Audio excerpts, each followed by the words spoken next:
keturunan Nabi Muhammad Sallallahu Alaihi Wasallam. Nah, itu yang bisa saya sampaikan. Saya persilakan langsung Habib Ali Zainal Abidin maju ke depan. Silakan. Coba pilih. Bismillahirrahmanirrahim. Rabbi shrah li sadri wa yassir li amri wahlul 'uqdatam min lisani yafqahu qawli. Allahumma shalli wa sallim wa karim ala sayyidina wa habibina wa syafiina wa qurrati a'yunina Muhammad ibn Abdullah sallallahu alaihi wasallam wa azwajihi wa dzurriyyatihi wa sahabati ajma'in. Amma ba'du. Assalamualaikum warahmatullahi taala wabarakatuh.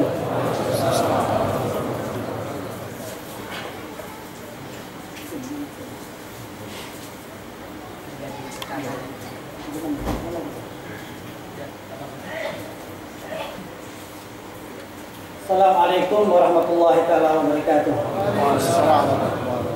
Pertama kali Al-Fagir akan berjuta terima kasih karena Al-Fagir diberi kesempatan oleh ahli nafillah Al-Habib Syarif Hamba Rizik Ibn Hasan Syihabuddin untuk berbicara tentang sedikit ilmu nasab yang Al-Fagir ketahui.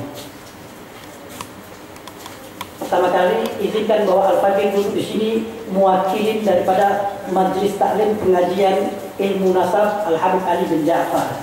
Jadi Al-Fagir mewakili rekan-rekan Al-Fagir yang memang kita dalam satu pengajian yang mencoba untuk mengkaji tentang ilmu nasab. Sesungguhnya ilmu nasab ini adalah satu ilmu yang sebetulnya tidak asing di dalam ilmu-ilmu secara umum. Hanya saja karena ilmu nasab ini sempat diabaikan sekian puluh tahun, sehingga orang-orang yang tidak paham terkejut bahwa ilmu nasab ini adalah satu ilmu yang khas. Secara umum, ilmu nasab ini masuk dalam kategori antropolog. Kenapa antropolog? Karena dia mempelajari asal-muasal suatu bangsa. Begitu kita bicara antropolog, maka tidak asing. Di Indonesia terdiri berbagai macam bangsa, berbagai macam suku-suku bangsa, dan mereka pun menjaga nasab mereka masing-masing. Di setiap negeri mereka memiliki istilah tentang nasab yang berbeda-beda. Ada yang mengatakan tarsila, ada yang mengatakan silsila. Orang Batak mengatakan torombu sama orang Melayu. Ambil contoh, kebetulan Habib Rizik tadi berbicara saudara kita Ustadz Lubis. Ustadz Lubis adalah keluarga daripada Medan, daripada Batak. Keluarga Batak memiliki torombu tersendiri. Mereka memiliki keluarga-keluarga besar. Ada Batak Simalungun, Mandailing, Toba, Kalu, dan sebagainya. Saudara kita, Ahina Lubis, itu dari keluarga Mandailing. Dan mereka punya torombo dan menjaganya. Sehingga sebagian mereka daripada keluarga-keluarga Batak ataupun keluarga-keluarga yang lain, bangsawan-bangsawan di Jogja, bangsawan-bangsawan di Solo menjaga nasabnya. Tidak aneh.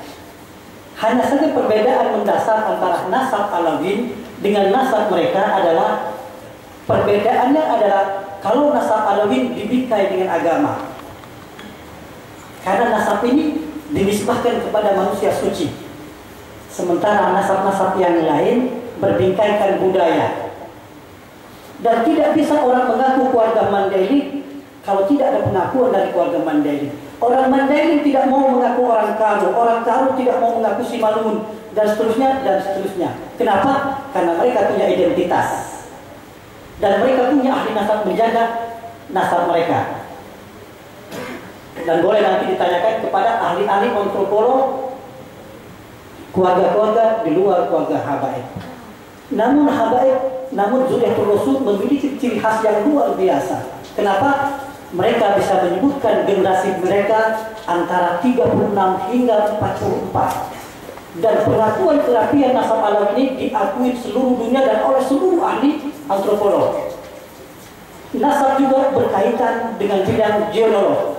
Begitu kita bicara geologi, maka ada kaitan dengan ilmu kedokteran karena berkaitan dengan genetik. Begitu kita bicara genetik, maka kita akan bicara kromosom. Begitu kromosom kita bicara DNA, deoksiribonukleat asid. Begitu kita bicara DNA dalam ilmu kedokteran, satu DNA itu akan meneruskan sifat-sifat daripada nenek moyangnya, baik secara fisik maupun non fisik, fisik dan non fisik. Jadi sebagian hal contohlah secara ilmu kedokteran bahwa orang bisa diperiksa DNA-nya akan diketahui tinggi badannya, bentuk alisnya, bentuk hidungnya, warna rambutnya, dan ini di dalam nasab alami dibahas secara detail. Jadi untuk mengatakan seorang sajid atau tidak sajid ada ilmunya, dan ilmu ini diiringi dan dijaga dari satu generasi ke generasi lainnya. Al-Faqih adalah sangat faqih, tidak setingkat dengan yang dahulu. Tapi kami diwariskan ilmu dan kami hanya meneruskan yang sudah ada, tidak menambahi dan tidak mengurangi. Kami tidak menambahi dan kami tidak mengurangi. Kalau saya mengatakan ahina fillah al-Habib Rizik Syihabuddin, beliau itu Rasulullah, Al-Faqih punya nasab secara identik. Dari mulaan beliau, abahnya jin sampai ke Rasulullah secara rinci. Dan kami menyimpan ratusan kitab-kitab nasab, ribuan lembar-lembar yang ada. Hari ini Al-Faqih bawa sedikit kitabnya. Jadi kalau kami mengaku kami bisa mempertahankan kesajidan kami bisa mempertahankan bahwa yang kami bicarakan benar secara disertasi. Silakan doktor-doktor yang mengaku ahli-ahli antropolog berhadapan sama kami. Karena kami berbicara atas dasar dalil yang nyata, bukan katanya. Dan setiap zaman melahirkan ahli-ahli nasab, walaupun semakin zaman semakin kualitasnya rendah. Tetapi cukup bagi kami, cukup bagi Al-Faqih yang hina ini untuk mencoba meneruskan ilmu-ilmu nasab ini. Sebagai kebanggaan bagi orang Petamburan, ahli nasab terakhir di bumi Indonesia yang mencatat nasab orang Indonesia, Singapura, Malaysia, Brunei, Filipina, Afrika, Mesir, ya, India, itu tinggal di daerah Petamburan. Al-Habib Ali bin Ja'far Asghar, yang hampir orang-orang melupakan beliau. Inilah yang memegang nasab. Beliau lahir tahun 1889 di Palembang dan meninggal tahun 62 di Jakarta, dikuburkan di kuburan yang digusuri Said Naum, dan pada masa Ali Sadikin dibongkar sampai sekarang kuburnya gaib. Dan beliau terlupakan oleh zaman dan hampir jangankan orang luar, Indal Habaib pun tidak mengerti siapa beliau. Beliaulah yang menjaga jutaan saja berkat beliau. Semua saya tercatat secara rapi, secara detail. Beliau mencatat hampir semua Zuriatul Rasul. Beliau menulis 7 buah kitab dan juga lembaran-lembaran lain yang berupa lauha. Dan sebagian besar Al-Faqih simpan catatan beliau ini. Nah, secara sederhana untuk memahami nasab, ya minta maaf karena kita sama-sama awam, Al-Faqih akan berbicara bahwa untuk menentukan seorang sayyid dengan non itu sangat mudah. Kita misalkan kebetulan guru Al-Faqih Habib Umar bin Ahmad Syihabuddin.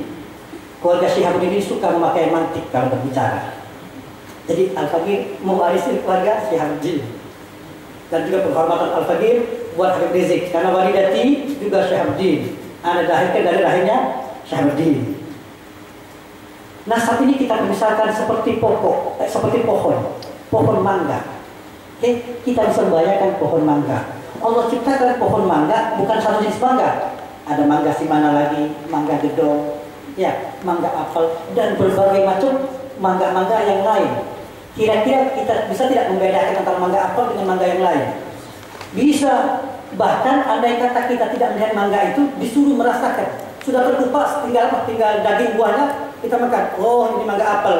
Oh, ini mangga semana lagi. Kenapa? Karena kita pernah merasakan mangga dan tahu itu mangga. Sama. Oke? Suatu ketika pohon mangga, saya menanam pohon mangga apel. Bisa memahami pohon mangga apel. Pohon mangga apel ada sebuah mangga yang buahnya antara apel sama mangga. Bentuknya seperti mangga, rasa seperti apel. Bentuk seperti apel, rasanya mangga, tapi rasanya khas. Tidak sama dengan mangga-mangga lagi yang lain. Jadi tanpa melihat, tanpa mengupas buahnya, kita tahu itu mangga apel.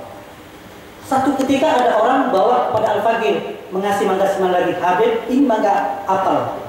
Lalu saya akan katakan apa? Saya sebetulnya orang nasab, saya tahu ini bukan mangga apel. Ini mangga mana lagi?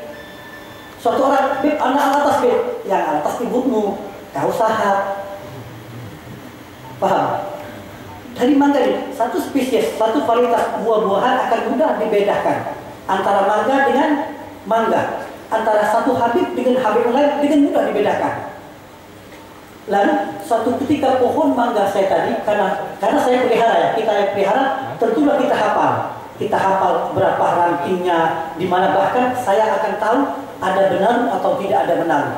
Sementara orang-orang yang tidak memperhatikan pohon nasab, tidak berbicara syajarul ansab, karena orang Arab menyebutnya syajarul ansab, bil maknahu pohon nasab. Orang Malaysia bilang pokok nasab. Sama.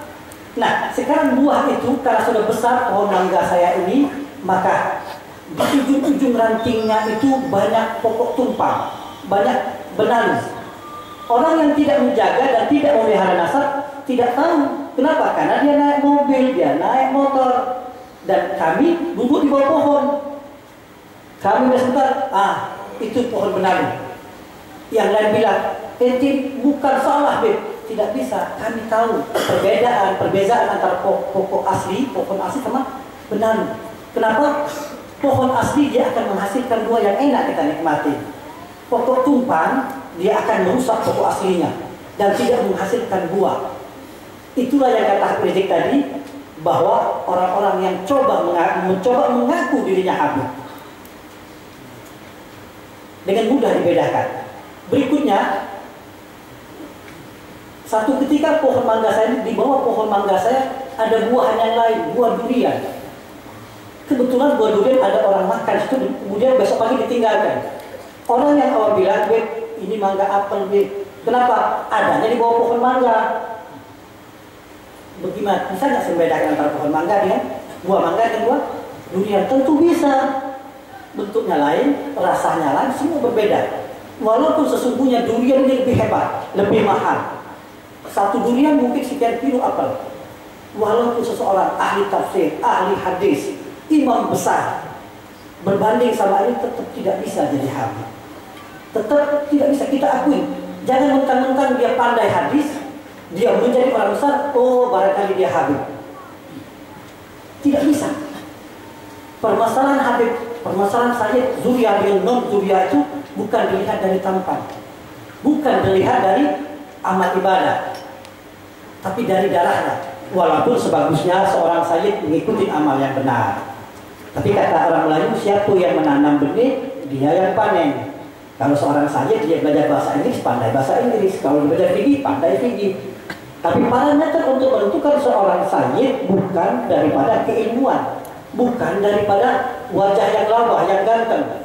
Kalau berdasarkan wajah yang ganteng, kacau bilang. Kenapa? Karena sayyid ini adalah satu kaum yang mudah berinteraksi dengan kaum-kaum yang lainnya. Bahkan dalam satu ketika bingung membedakan yang mana habib, yang mana bukan dari sisi fisikal. Tapi dari ilmu nasab kita dengan mudah membedakan sayyid dengan non sayyid. Nah, inilah ilmu nasab. Ilmu nasab ini satu ilmu yang memang tidak pernah dikembangkan dan ditutup. Jangankan awam, dari golongan haba itu tidak banyak mengerti. Dari diperkirakan ya, antara 1-2 juta haba Indonesia ini paling-paling yang mengerti nasab paling-paling 0,0% yang memahami. Dari 0% belum tentu dia paham. Kenapa? Karena nasab adalah satu ilmu yang complicated, satu ilmu yang betul-betul mengikuti berbagai macam ilmu. Di dalam nasab ada ilmu biografi, ada ilmu kedokteran, ada ilmu sejarah, ada ilmu mantik, dan sekian banyak ilmunya. Jadi untuk menerangkan satu orang sayyid atau tidak sayyid tidak mudah. Tidak mudah. Jadi kembali lagi, dan juga saya tegaskan berkali-kali, nasab adalah ilmu yang zahir, bukan batin. Jadi jangan mencoba menurut saya kenapa? Karena mimpi ketemu wali, mimpi ketemu nabi, ataupun anak ini sayyid. Kenapa? Kata wali fulan bin fulan, anak ini asgar. Al-Fakir suka menemui yang begini. Nasab tidak bisa dengan hal-hal yang gaib. Nasab ini adalah ilmu yang real, ilmu yang nyata. Dan nasab ini dipelajari oleh semua orang-orang luar. Dan mereka, setiap yang menjadi nasab ini, mereka mencapai gelar doktoral di Jepun, di Belanda. Mereka cuma yang mereka pelajari bukan keseluruhan, melainkan sebagian kecil saja. Bahkan Al-Fadil ketemu 5 orang profesor dari Jepun, dan salah satunya pandai nasab al-atas secara detail dan bisa membaca buku nasab. Namanya Kazuhiro Araki. Umurnya 46 tahun. Satu hal yang menarik, kenapa itu Jepun Majusi tertarik dengan nasab? Apa jawabnya? Ya Sayyid, berbicara Islam di bumi Nusantara tidak bisa melepaskan peran Hadramaut. Berbicara Hadramaut tidak bisa melepaskan Sayyid. Jadi kami tertarik dengan ini gaul. Dan gaul ini gaul yang paling pandai menjaga nasab secara rapi. Hingga ini tidak ada kaum yang lain yang bisa menjaga nasabnya kecuali keluarga antum. Pengakuan dari seorang Majusi. Al-Fadil mundur sedikit. Jadi penjagaan nasab di dalam keluarga alam ini seperti Habib Rizik tadi membicarakan, Habib Rizik membicarakan begitu detail, sangat detail sekali. Sangat detail sekali. Itu adalah bagian-bagian atasnya. Penghijraan Alauddin itu berpindah-pindah daripada mulai di Madinah baru ke Basra. Imam Muhammad An-Naghi daripada Madinah berhijrah ke Basra. Lahir Imam Isa Ar-Rumi yang lahir dan meninggal di Basra. Lalu lahir Imam Ahmad Al-Muhajir yang lahir di Basra. Jadi negeri-negeri ini bukan negeri asing buat kita. Lahir di Basra, kemudian punya anak Imam Ubaidillah. Imam Ubaidillah juga lahir di Basra. Di zaman beliau ini terjadi penghijraan. Nah itu bisa kita uraikan satu persatu. Tapi mengingat majelis ini singkat, waktunya yang Al-Fadil tidak bisa berbicara secara detail. Tapi akar ilmu nasab ini sesungguhnya terjaga sangat rapi. Ya, terjaga sangat rapi. Pengakuan seorang sayyid dan orang mencoba mengaku sayyid tidak bisa. Andai kata seorang sayyid belajar ilmu nasab untuk mengatakan seorang itu sayyid ataupun untuk mengatakan dia tidak, itu seperti memasukkan onta ke lubang jarum. Jadi suatu hal yang sangat mustahil untuk dimulai, oh dia sayyid, oh dia bukan. Tidak bisa. Makanya tindakan yang Habib Rizik kalau tadi, tawakuf tadi itu tindakan yang rapi, tindakan yang ilikin. Kenapa? Wala takfu ma laysa laka bi'ilm. Kita jangan berani menuduh orang kalau nggak punya ilmunya. Sekarang kenapa terjadi heboh mengenai habaib? Satu sama lain saling menuduh karena ketidaktahuan mereka terhadap ilmu nasab. Satu sama lain saling tuduh. Yang ilmu saja, yang lain mengaku oh dia saja, anak sumpah dia saja. Tidak bisa dengan sumpah. Nasab tidak bisa menjadi jamin. Anak jaminan dia saja, tidak bisa. Karena nasab ini tercatat dengan rapi satu persatu dari generasi atas ke generasi. Habib Ali bin Ja'far meninggal tahun 62, maka digantikan beberapa orang setelah beliau. Di antaranya ada Ahmad bin Ali Syihabuddin Pekalongan, Habib Isa bin Muhammad bin Syekh Gatmir Al-Kar, Habib Ibrahim bin Muhammad Al-Kar daripada Singapura, Ami Muhammad Dia seorang peneliti sejarah, walaupun tidak bisa dikatakan ahli nasab, tapi Ami Muhammad Dia luar biasa. Ami Muhammad Dia bin Ali bin Ahmad Syihabuddin, sederetan orang-orang yang menjaga nasab, walaupun bintang daripada bintang gemintang ilah Ali bin Ja'far As-Sagaf yang dilupakan oleh dunia habaib.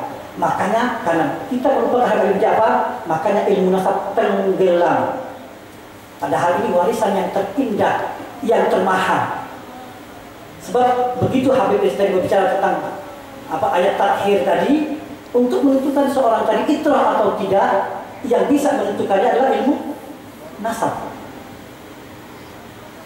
Dan seseorang saja tadi harus memiliki sifat-sifat nubuwah, walaupun persentasenya berbeda-beda.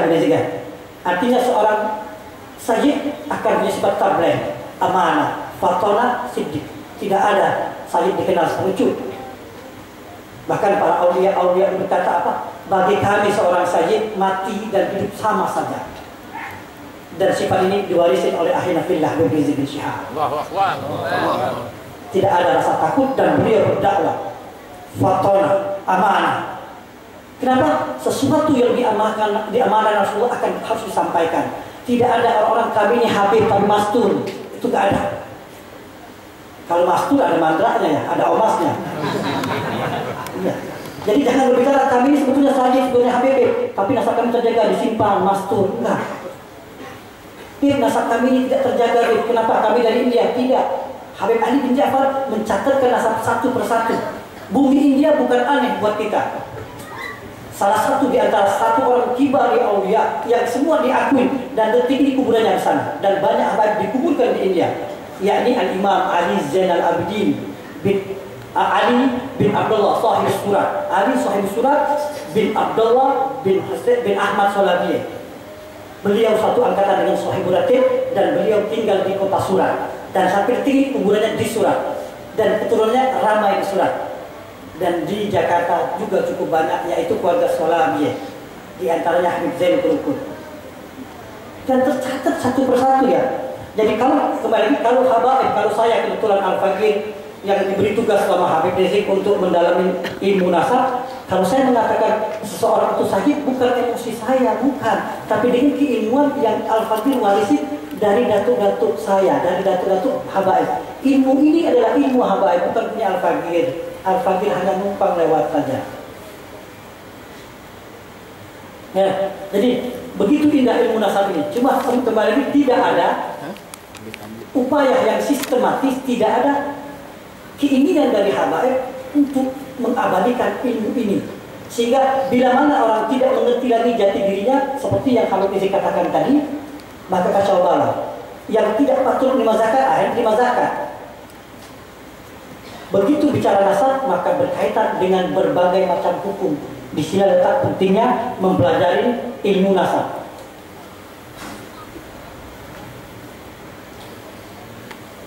Lalu di dalam pola penjagaan nasab, datuk-datuk para habaib, para an-nasabah yang terdahulu, seperti diantaranya Habib Ali Zainal Abidin bin Abdullah Al-Awsat bin Syekh bin Abdullah bin Syekh bin Abdullah Al-Akbar Al-Aidarus.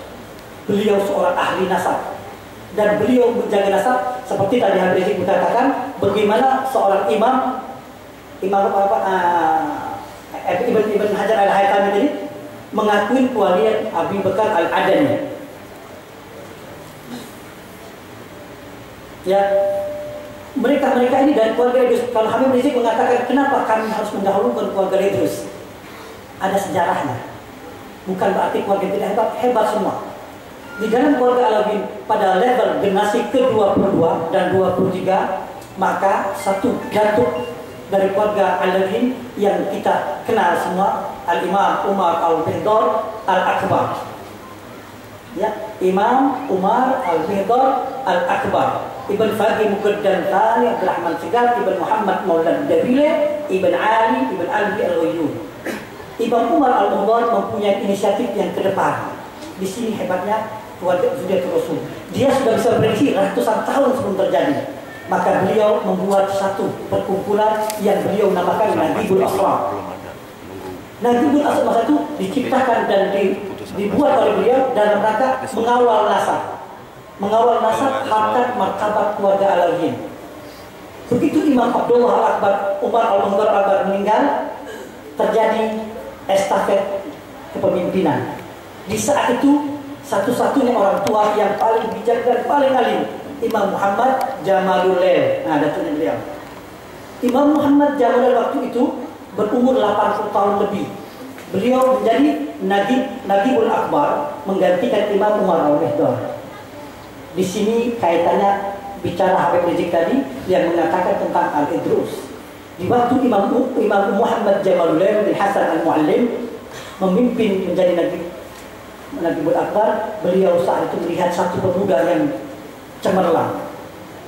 Beliau ini tidak lain dan tidak bukan keponakan daripada Umar Al-Muhtar Al-Akbar Al-Imam. Beliau juga adalah menantu Imam Umar Al-Muhtar Al-Akbar. Beliau juga murid daripada. Kenapa? Karena Imam Qutbil Malak Samsis Sumus Muhyiddin Nufus Al-Arabil Abdullah Al-Akbar Al-Idrus punya istri Aisyah binti Umar Al-Bihdar. Dari perkawinan lahirlah anak yang bernama Abi Bakar Adani dan yang lainnya. Jadi perkawinan dalam keluarga habaib sekufu itu bukan baru sekarang, dari dulu-dulu. Misal-misal berkawin. Bagi dunia orang luar, minta maaf, bagi dunia di luar Alawiyyin, akan bingung. Kenapa kalian kawin adik-beradik? Bapak kalian beradik, kalian kawin. Mereka menganggap hal ini haram. Padahal dalam Islam, bapak adik-beradik, anaknya bakal duduk, boleh kawin. Tapi keluarga Indonesia, umumnya orang Melayu menganggap kalau bapak adik-beradik itu tidak boleh kawin. Mereka terus ada pernyataan yang tidak bertanggung jawab. Kalau kawin adik-beradik, bapak adik-beradik akan timbul penyakit. Penyakit keturunan menular.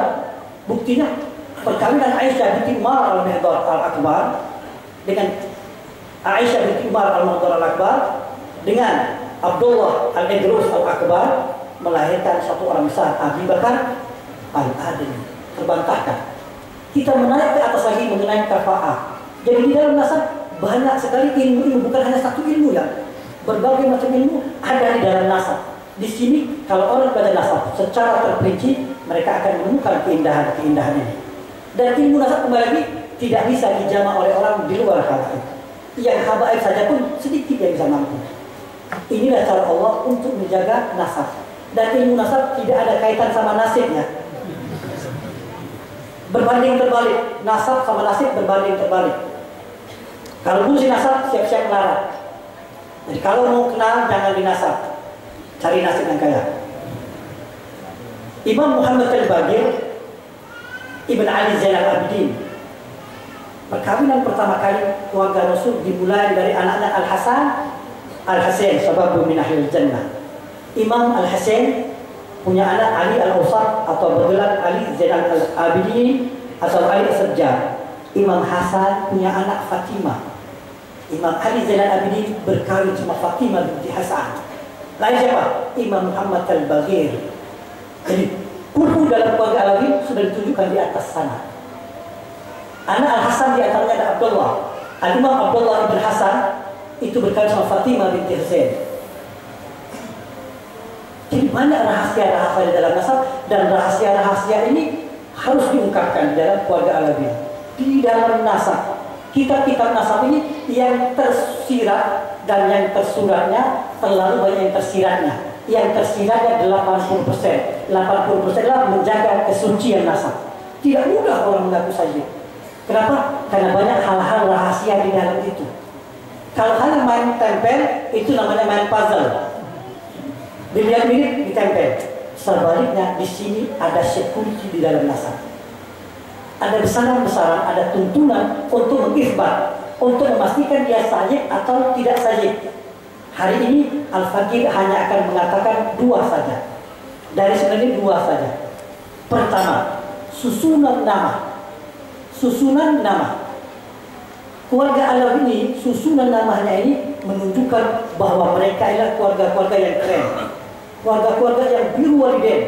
Keluarga-keluarga yang mengerti abah-abahnya, yang menghormati leluhurnya. Kenapa? Keluarga habaib selalu mengulang nama-nama itu saja. Muhammad bin Husain bin Muhammad. Kenapa dinamain Muhammad? Karena abahnya cinta sama abahnya, maka anaknya dinamakan Muhammad. Dan selalu berulang nama-nama itu saja. Bagi awam, nama ini tidak sebagai nama, tapi bagi Alawi, nama ini membawa kesan sponsor yang cantik. Kenapa dinamain Muhammad al-Baqir? Abah-abahnya mengharap sifat ini akan menurun kepada Imam Muhammad al-Baqir yang atas. Ada tabarukan. Artinya keluarga Alawi ini keluarga yang betul-betul biru walidain. Nasab mengungkapkan cerita ini. Nah, begitu terbentuk perulangan nama satu persatu, lama-kelamaan dia membentuk satu formasi. Satu formasi. Formasi ini baku dan tidak mungkin berubah. Tidak mungkin orang berganti abah. Ada satu orang ngaku saja. Fulan bin Fulan. Bangsa, katakanlah bangsa apa ya? Ta'bud katakanlah. Kemudian berapa hari kemudian berganti bangsanya. Nama anjing pun berbeda. Bagi orang nasab ini satu pelanggaran yang nyata, tidak perlu lagi. Kenapa? Dengan mudah berganti bangsa, dengan mudah berganti injil. Nah, nasab ini tercatat dari mulai sekarang, dari mulai abah sampai ke sana. Walaupun secara detail ada rincian-rincian lagi. Ada rincian-rincian lagi tentang nasab ini. Hari ini Al-Fakir hanya bilang begitu saja. Ambil contoh keluarga Syihabuddin sama keluarga, ada dalam keluarga Alawi, keluarga Abdullah Ba'alawi, keluarga Abdullah Ba'alawi atau keluarga yang lain. Keluarga Syihabuddin punya nama-nama yang khas. Nama-nama ini tidak mungkin berubah. Ada satu orang ngaku bin Syihab dengan gagahnya, gantengnya. Siapa antum? Anak fulan, bin fulan, bin fulan, bin Mubarak. Dia bilang, bin Mubarak. Begitu cara bin Mubarak, nama Mubarak tidak pernah digunakan oleh keluarga bin Syihab. Maka dengan mudah-mudahan kau palsu. Atau sebaliknya, ada keluarga bin Syihab memakai nama Mahsin di atas. Fulan bin fulan, kira-kira generasi kelima, keenam dia pakai nama Mahsin. Kalau ke bawah boleh terjadi. Nama Mahsin tidak digemari dalam keluarga bin Syihab. Tetapi nama Mohsin digunakan oleh keluarga atas. Tidak bisa tertukar. Antara mangga madu, antara mangga apel, mangga si mana lagi, tidak akan tertukar selama-lamanya. Hanya dari satu sisi saja. Ini security. Lalu sebaliknya, setelah nama-nama, masih banyak lagi contoh-contoh yang lainnya. Cuma mengingat waktu, Al-Fakir dipersingkat saja.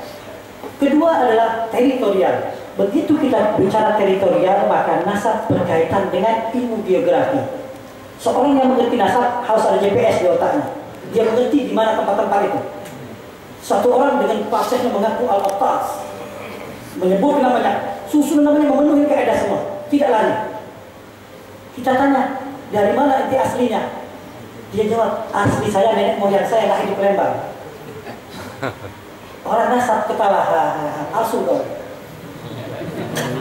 Termasuk tidak ada Al-Attas yang asli Palembang. Setiap negeri mempunyai ciri khas masing-masing, dan peta-peta habaib yang ada di dunia ini sudah terpetahkan. Inilah security di dalam nasab. Ini satu, dan masih banyak lagi security lain. Jadi untuk melewati dua saja orang harus berpikir. Sama halnya buah durian, ya, buah salak, buah-buah rambutan, buah yang lain mau mengaku mangga apel, tidak bisa. Tidak bisa. Allah ciptakan logam berbagai macam dengan fungsi yang berbeda-beda, dengan fungsi yang berbeda-beda. Emas adalah memiliki sifat tersendiri, tapi emas tidak bisa untuk memotong bawang. Emas tidak bisa mencangkol. Itu tugas daripada besi atau baja. Tidak bisa tertukar antara emas dengan tembaga dengan perak. Kalau bikin hiasan dinding, gunakanlah perak. Kalau hiasan dinding kita gunakan emas, bagaimana? Inilah. Ya, artinya kita menempatkan sesuatu sesuai dengan tempatnya. Kenapa tadi kata Pak tadi? Kenapa nasab dijaga tadi? Bagi yang dianugerahkan keluarga Sayyid, bersyukurlah sama Allah. Ini nugerah. Nugerah ini amanah. Sehingga kita kebetulan, ya, saya di sini saya sebagai pemimpinnya, saya orang-orang yang suka dinasab dan bernasab, dengan melepaskan diri saya sebagai sada, saya ingin bahwa anugerah yang Allah berikan kepada kalian ini dijaga. Warisnya sifat-sifat nubuwah tadi. Amanah, fatara, siddiq, tabligh. Kita memerlukan orang-orang seperti Habibana Rizik. Satu Habib bisa menggetarkan satu dunia. Andai kata satu Habib mengikut Tariqah Ajdaad dan Salafus Shalihin, maka akan banyaknya umat yang selamat. Kita memerlukan alawin yang mencoba mengerti nasab ini. Dan kembali lagi, Al-Fakir sangat dekat sama Habib Rizik, dan anak kenal sama beliau dari tahun 92 sampai sekarang tidak berubah seperti tahun 92 dulu. Dan salah satu beliau adalah orang yang perhatian dengan ilmu nasab. Maka karena beliau perhatian, Al-Fakir yang hina ini disuruh duduk di sini. Sebetulnya tidak patut. Tapi beliau menghargai ilmunya, bukan Al-Fakirnya. Ilmunya ini luar biasa. Kalau Al-Fakir sama, kita sama budunya, kita sama degilnya. Kenapa? Karena kita hidup di masa-masa akhir. Kita hidup di saat ilmu sudah hilang. Ilmu nasab sudah tinggal, bekas-bekasnya saja. Lalu bekas-bekasnya ini tidak dipelihara. Ya, dan sebelum Al-Fakir melangkah lebih jauh lagi, Al-Fakir membawa beberapa kitab. Ya, tolong Ali. Ini salah satu kitab ini yang berwarna seperti apa? Nah, itu Umdatul Talib, yang satu ini Umdah. Ini yang Habib Rizik bilang katakan Umdah. Ini dicetak ulang dan disertakan tulisan aslinya. Udah total yang warna telur. Jadi kami diwarisin, ini ada ratusan buku. Ini kitab berumur ditulis 1825. Ini kitab ditulis oleh Ali bin Muhammad bin Harun al-Junaid. Ditulis di Bandar Singapura 15 Zulqa'dah 1286. Ini naskah al-Junaid dan ini original dan adanya di Indonesia. Di Hadramaut tidak ada. Di Hadramaut tidak ada ini kitab. Dan kami hanya meneruskan saja. Jadi kalau ada orang bilang nasab ini tidak terpelihara atau berani mengatakan tidak nasab tidak bersambung, berarti orang itu tadi kata basic bahlul. Bahlul ya, goblok begitu. Nih, dipadukan antara science art knowledge. Jadi bahasa keren dulu. Jadi dia padukan antara ilmu pengetahuan, ya, seni. Kenapa? Di sini dia menggambarkan gerhana matahari dan rasi bintang. Tapi di sebalik ini ada nama-nama dan bisa dipelajari oleh kita. Lalu alawin muda, kenapa tidak bernasab? Sudah hebat, sudah pandai, sudah bangga saja. Anak sebagai At-Segaf, anak sebagai Habsi, anak sebagai atas. Tidak cukup di situ. Pelajari ilmu, minimal kau mengerti nasab kau sendiri, minimal. Oke, satu lagi mau yang biru, ya, yang coklat.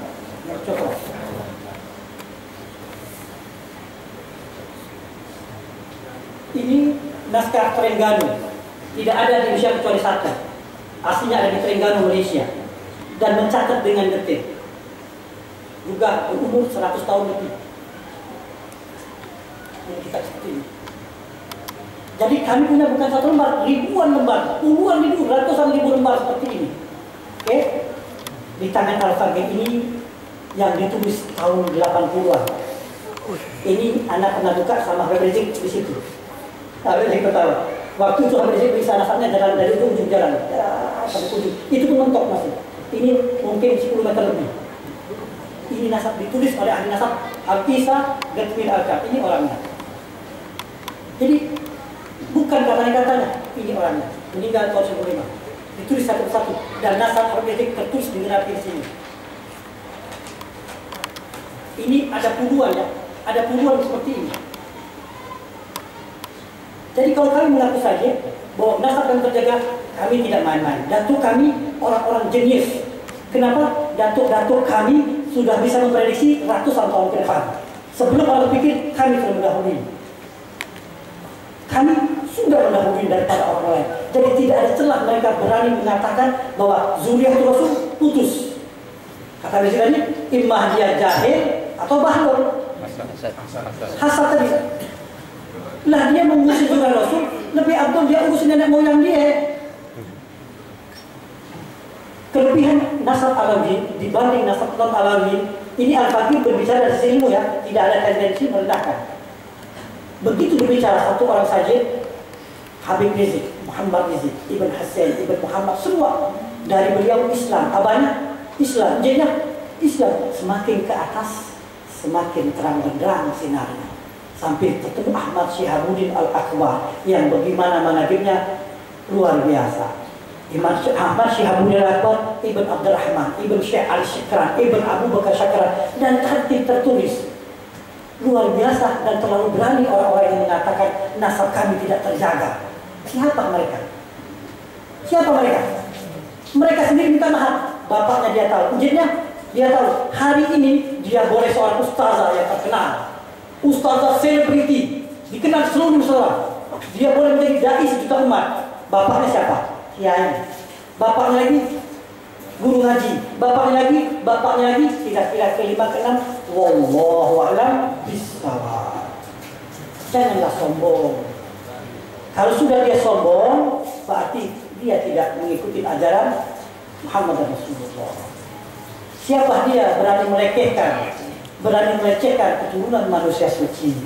Buat kami, kata tadi, buat kami orang mengakui atau tidak mengakui Habib Rizik diakui sebagai saudara Rasul ataupun tidak akan merubah beliau. Kenapa? Yang berhak ini bukan orang luar, adalah keluarga Rasul sendiri. Dan juga tidak menjadi kami menghina, juga tidak menambah kemuliaan kami. Tidak ada perbuatan. Cuma kami menginginkan mereka tadi, innama yuridullah yusibul rijsa dari satu. Qul la as'alukum alaihi ajran illa mawaddatil qurba. Kalau kalian tidak tahu, celaka kalian. Kenapa ini perintah Allah di Al-Qur'an? Perintah Allah di Al-Quran tidak aku minta, wahai manusia muslim, orang-orang yang Islam ini, upah kalian ini terhadap Islam kalian, kecuali kecintaan kalian kepada keluargaku. Ini jangan kamu mencintai, malah menafikan. Kembali kita bertanya, siapa mereka? Ya, jadi kembali lagi, saya kalau berbicara nasab biasanya di Malaysia, saya perlu waktu 2 hari 2 malam. Dari jam 6 pagi sampai jam 9 malam dan berikutnya begitu lagi. Itu pun hanya ujungnya. Belum sama sekali kita menyentuh yang lain-lain. Di sini Al-Faqih mau mencoba menunjukkan bahwa saya ini, kata orang Batak, ada punya tarumbu. Inilah tarumbu saja.